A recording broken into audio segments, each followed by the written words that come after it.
Hi friends, Kanupidi ஒரு நிமிஷம். Hi friends, good morning. இன்றைக்கி வந்து மாட்டுப்பொங்கல். இன்றைக்கி எங்காத்தில் வந்து கலவை சாதம், அப்புறம் அவியலுக்கு என்னென்ன காய்ங்கிற சொல்கிறோம். காய் சொல்லுங்கள் என்னென்னு. பேசுகிறது வந்து எங்கள் மண்ணி, சின்ன மண்ணி. சொல்லுங்கள். பூசணிக்காய் எப்படி கட் பண்ணணுங்கிறது சொல்லிவிடுங்க. பூசணிக்காய் எல்லா காயுமே வந்து நீளமாக கட் பண்ணிக்கணும். இந்த மாதிரி நீளமாக கட் பண்ணிக்கணும். என்னென்ன காய்ங்கிறது சொல்லிவிடுங்க. பூசணிக்காய், புடலங்காய், அவரைக்காய், பீன்ஸு, வாழைக்காய், கேரட், உருளைக்கிழங்கு, முருங்கைக்காய் கண்டிப்பாக அவியலுக்கு போடணும். போட்டால் தான் அவியல். அப்புறம் பச்சை பட்டாணி, ஒரு பச்சை மிளகாய் கீத்தி போடுவேல. ஆமாம், எல்லாத்தையும் போட்டுட்டு கொஞ்சமாக தண்ணி விட்டால் போதும். ஏன்னா ஒரு டம்ளர் அளவுக்கு, ஏன்னா பூசணிக்கால தண்ணி விடும். ஆமாம், தண்ணி அதிகமாக இருக்கக்கூடாது, கெட்டியாக இருக்கிறதுனால கொஞ்சமாக தண்ணி விடணும். கத்திரிக்காய் போடுறல. ஆமாம், கத்திரிக்காய் வந்து விருப்பம் இருந்தால் போட்டுக்கலாம், இல்லைன்னு பிடிக்கலன்னா விட்டுடலாம். சரி. வாழைக்காய், அவரைக்காய், கேரட்டு, பீன்ஸு, உருளைக்கிழங்கு, கத்திரிக்காய், பூசணிக்காய், அப்புறம் என்னது முருங்கைக்காயா, அவ்வளோதானே. உருளைக்கிழங்கா சொன்னீங்களா? சொல்லிட்டேன். மஞ்சப்பொடி போடுவேல. மஞ்சப்பொடி நான் வந்து மஞ்சப்பொடி போடுறதில்ல. விருப்பம் இருந்தால் போட்டுக்கோங்க, அதெல்லாம் உங்கள் விருப்பம் தான். வெள்ளையாக வேணும்னா அப்படியே விட்டுடலாம். நாங்கள் வெள்ளையாக தான் பண்ணுவோம் அவியல். உங்களுக்கு கேரளா ஸ்டைல் வேணும்னா வெள்ளை தானே, மஞ்சளா வெள்ளை கலர் தான் போடணும். பாருங்க, காயை குக்கரில் வேக வைக்க போகிறோம். ஒரு விசில் இல்லையா போடுவோம். காய் அளவான உப்பா என்ன அவியலுக்கு உண்டான? ஆமாம். எதுக்கு சொல்லிடுங்க. காய்க்கு அளவான உப்பு போட்டுக்கணும். எடுத்துருக்கேன் நான். பத்தலைன்னா அப்புறம் போட்டு, தேவைப்பட்டால் அப்புறம் போட்டுக்கலாம். ஜாஸ்தியாக போடாதீங்க, கம்மியாக போட்டாலே போகிறோம். அப்புறம் வேற அவ்வளோதான். இப்போ போட்டு குக்கர் போட்டு மூடி. அவியலுக்கு தாளிப்பேடா? அவியலுக்குலாம் தாளிக்கக்கூடாது. இப்போ வந்து குக்கர் வந்து இதை போட்டு மூடியை போட்டு தண்ணியெல்லாம் சொல்லிட்டேனே, ஊற்றிட்டேடா? ஊற்றியாச்சு. அளவாக ஒரு டம்ளர் தண்ணி ஊற்றிருக்கிறேன். குக்கர் மூடி போடு.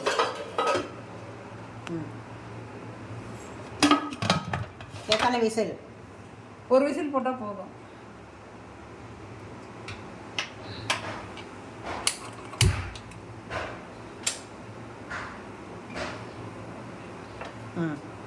வெயிட் போடுங்க. நெக்ஸ்ட்டு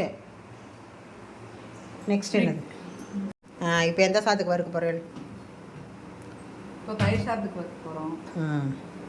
தயிர் சாதத்துக்கு என்னென்ன ஊற்றுறேன்? கடலெண்ணெய் தான்.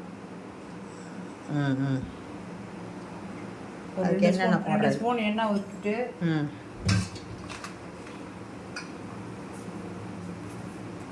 கடுகு எவ்வளவு? குட்டி ஸ்பூனில் 2 ஸ்பூன் போட்டிருக்கா.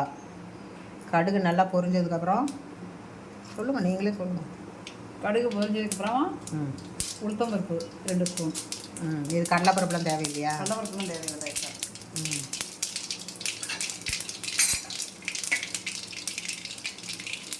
உளுத்தம்பருப்பு செவந்ததுக்கப்புறமா செவக்கணும் இல்லையா? ஆமாம். நெக்ஸ்ட் அப்புறமா பச்சை மிளகா.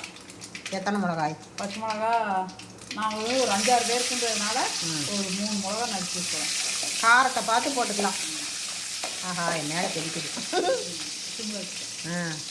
நெக்ஸ்ட்டு அடுத்தது இஞ்சி.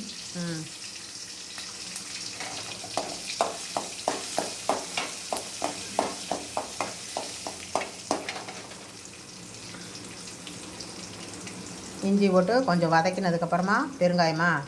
ஆமாம். சின்ன ஸ்பூனில் எவ்வளவு? 3/4. ஆமாம். தயிர் சாதம் பெருங்காயம் போடணுமா? பெருங்காயம் போட்டால் தான் வாசனையாக இருக்கும்.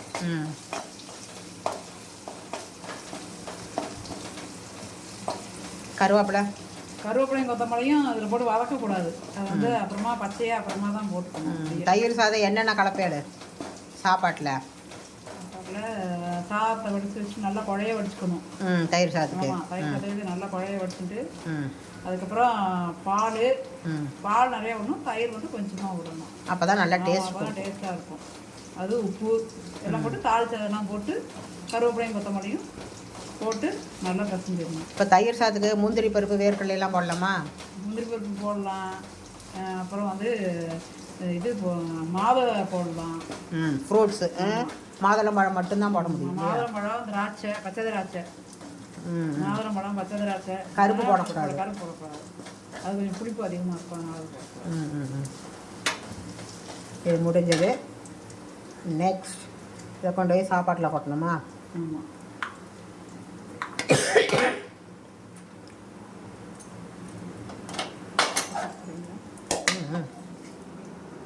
அவன் மூஞ்சி தெரியும்.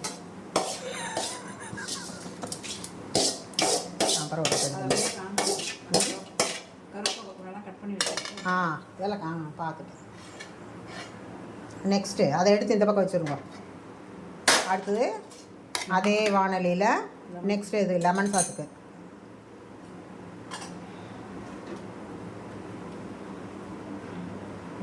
ஆஃப் பண்ணிட்டேன். 2 ஸ்பூனா? இல்லை, லெமன் சாத்துக்கு கொஞ்சம் நிறையவே ஊற்றிக்கணும். ஒரு கரண்டி எண்ணெய் கூட ஊற்றிக்கலாம். சின்ன கரண்டியில் ஒரு கரண்டி ஊற்றிக்கலாம்.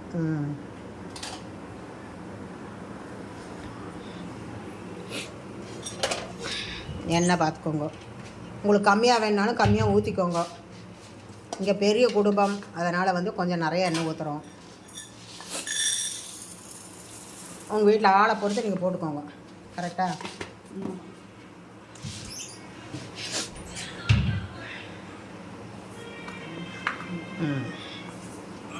கடுகு, லெமன் சாதத்துக்கு தாளிக்கிறா. கடுகு,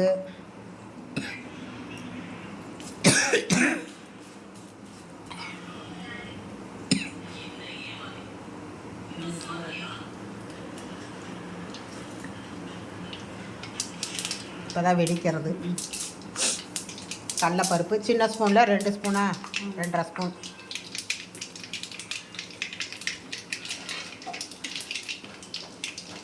வந்தது சொல்லுங்க, நீங்களே கடுகு, அப்புறம் உளுத்தம்பருப்பு. கடுகு வச்சதுக்கப்புறமா உளுத்தம்பருப்பு சார்ந்ததுக்கப்புறமா வேர்க்கடலை வந்து நல்லா சுத்தம் பண்ணி தோல் நீக்கி சுத்தமாக வச்சுருக்கேன். இதுக்கு முந்திரியும் போடலாம். இதுக்கு முந்திரி ஒரு போடக்கூடாது. லெமன் சாதத்துக்கு முந்திரி கிடையாதா? வேர்க்கடலை தான். வேர்க்கடலை இருந்தால் போடுங்க, இல்லையா வேறுனா லெமன் சாதம் தாளிங்க. ஓகே. வேர்க்கடலை பிடிக்கல, ஒவ்வொருத்தருக்கு பிடிக்காது. ஆனால் வேர்க்கடலை போட்டால் நல்ல டேஸ்ட் கொடுக்கும், நல்லாயிருக்கும். பச்சை மிளகா நான் ஒரு 4 பச்சை மிளகா போட்டிருக்கேன். லெமன் சாதத்துக்கு இஞ்சியெல்லாம் வேண்டாம். இஞ்சியெல்லாம் வேண்டாம்.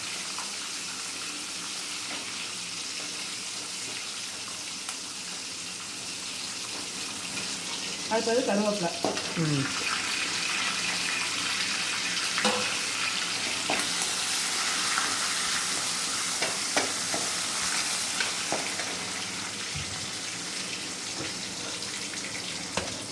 எல்லாம் போட்டதுக்கப்புறமா ஒரு 1/2 ஸ்பூன் மஞ்சள் பொடி.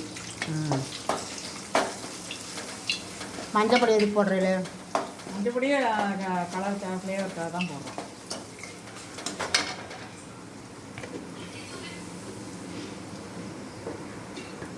அப்புறம் தனியாக லெமன் புழிஞ்சு உப்பு போட்டு வச்சுருக்கேன்.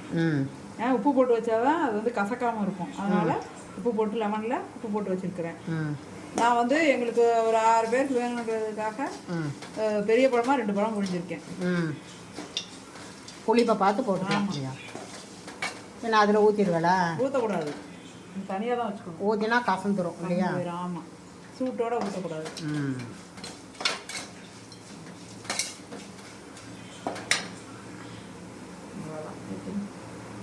தேங்காய் சாதம், வெள்ளை தேங்காய் சாதம் லேட் ஆகுமா?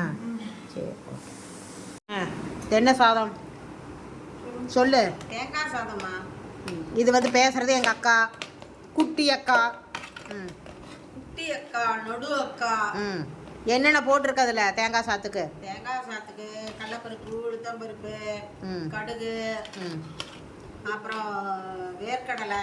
ம் வேர்க்கடலையும் வேர்க்கடலையா முந்திரியா? வேர்க்கடலை இல்லாட்டி முந்திரி போடலாம். ம் பச்சை மிளகா, கருவேப்பிலை எல்லாம் தாளிச்சிட்டு ம் தேங்காயை வந்து நல்லா பூ போல துருவி தேங்காயை வந்து கொஞ்சம் ப்ரௌன் கலரில் ம் வறுத்துக்கணும். ம் வறுத்துனுட்டு அதுலேயே துளியூண்டு உப்பு போட்டுக்கலாம். ம் உப்பு போட்டுனுட்டு அதுக்கப்புறமா சாதம் கலரும் போது சாதத்துக்கு தனியாக உப்பு போட்டுக்கலாம். ம் உப்பு போட்டு சாதம் வந்து நல்லா உதிரியாக சாதத்தை இது பண்ணிட்டு கொஞ்சம் ம் தேங்காய் சாதத்துக்கு தேங்காய் எண்ணெய் ஊற்றி நல்லா உதிராக கொஞ்சம் ஆற வைக்கணும்.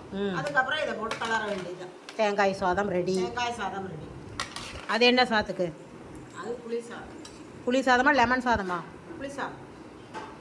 சரி, அதை கலக்கறப்போ கொஞ்சம் சொல்லு. ஆ, அடுத்து புளி சாதம் கலக்க போகிறோம். நைட் பண்ண புளிக்காய்ச்சல் சாப்பாட்டில் வந்து சொல்லுப்பா. அதே போல் உதிர சாதம் வச்சு அது நல்லெண்ணெய் ஊற்றி நல்லா ஆற வச்சுட்டு புளிக்காய்ச்சல் செஞ்சு வச்சுருக்கிறத அதில் ஊற்றி கலர வேண்டியதுதான். புளி சாதம் ரெடி. புளி சாதம். அப்புறம் தயிர் சாதத்துக்கு தாளித்து வச்சுருக்கோம். அதை கலக்கறப்போ உங்களுக்கு காமிக்கிறோம். எத்தனை சாதம்? 5 சாதமா? ஆமாம். லெமன் சாதம், புளி சாதம், தேங்காய் சாதம், வெள்ளை தேங்காய் சாதம். இப்போ 2 சாதம் ரெடியாக இருக்குது. அடுத்த சாதம் கலக்கறப்போ உங்களுக்கு நான் காமிக்கிறேன். வெள்ளை தேங்காய் சாதம் இல்லையா? அவியல் செய்ய போகிறோம். என்னென்ன அரைச்சிருக்கு? தேங்காயும் பச்சை மிளகாயும் அரைச்சிருக்கிறேன். நல்லா ஜீரகம் போடக்கூடாது. ஜீரகம் போடக்கூடாது. ஜீரகம் போட கூட்டு மாதிரி இருக்கும். அரைச்சி நல்லா ஒரு தேங்காய் எடுத்துக்கணும். ஒரு தேங்காய், ஒரு 6 பச்சை மிளகா வச்சுருக்கேன். இங்கே பெரிய குடும்பம் 6 பேருக்குன்னு செய்கிறேன். அதனால் அது நல்லா செய்யணும். இப்போ காய் பாருங்கள், காய் நல்லா வெந்துருச்சு. இப்போ அரைச்ச விழுத போடுறது, அரைச்ச கலவை. அதுக்கப்புறம் என்ன பண்ணோம்?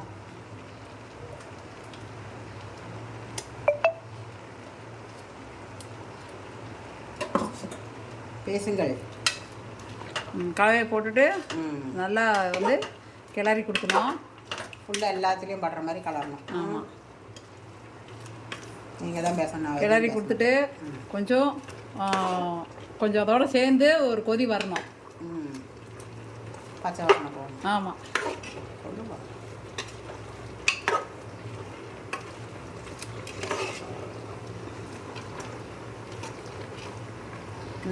எல்லா காயும் போட்டுட்டு கொஞ்சம் நேரம் அதை அப்படியே வேகட்டும். அப்படியே கொஞ்சம் அதோடு சேர்ந்து உப்பு காரம்லாம் அப்போ தான் வந்து அந்த காயில் வந்து ஆமாம் சிம்மிலே வச்சு கொஞ்சம் நேரம் வச்சு அது நல்லா கொதிக்கணும். கொதித்து அந்த உப்பு காரம்லாம் அந்த காயில் பிடிக்கிற மாதிரி இருக்கணும். அதுக்கப்புறமா அதை இறக்கிட்டு ஸ்டவ்வை ஆஃப் பண்ணிவிட்டு கொஞ்சம் தயிர், ஒரு 2 கரண்டி தயிரும் கொஞ்சம் ஒரு கரண்டி தேங்காய் எண்ணெயும் விடணும். விட்டு இறக்கிட்டு அதுக்கப்புறம் கருவேப்பிலை, கொத்தமல்லி அதில் போட்டு மேலே தூவினா அவியல் ரெடி ஆகிடும். சரி, தயிரெல்லாம் கலக்கிறப்ப உங்களுக்கு நான் காமிக்கிறேன். பாய் பாய். ஹாய் ஃப்ரெண்ட்ஸ், இன்றைக்கி மாட்டுப்பொங்கல். இன்றைக்கி எங்கள் வீட்டு சாப்பாடு கணுப்பொங்கல், தயிர் சாதம், மோர் மிளகாய், புளி சாதம், லெமன் சாதம், அவியல், வெள்ளை தேங்காய் சாதமா சக்கரை பொங்கல்? அது வெள்ளை தேங்காய் சாதம், தேங்காய் சாதம், வடை, அப்பளம். பிடிச்சிருந்தா லைக் பண்ணுங்கள், ஷேர் பண்ணுங்கள், கமெண்ட் பண்ணுங்கள். என்னோடய சேனலுக்கு சப்ஸ்கிரைப் பண்ணுங்கள், சப்போர்ட் பண்ணுங்கள். தேங்க்யூ.